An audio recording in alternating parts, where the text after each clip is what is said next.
Tips to keep marble floors looking good longer. Dear friends, marble requires regular maintenance to look its best. Without the proper upkeep, marble flooring will become dingy and yellowed. With good marble maintenance, you can protect and get the most out of your investment. Business owners and homeowners who want to maintain their marble flooring need the proper tools. Here's what you need to know. Use non-skid doormats inside and outside entrance doors to trap scratch-causing grit. Add pads to furniture legs to prevent scratching and never drag heavy furniture across the floor. Choose honed, tumbled, or brushed marble for areas like bathrooms or kitchens to reduce falls from slippery floors. Avoid harsh cleaners and floor care tools.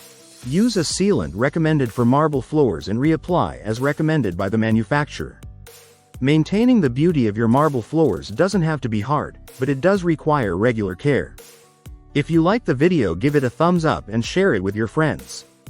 For more useful and interesting information, subscribe to Engineer Ajay Lod's channel. How to make my house.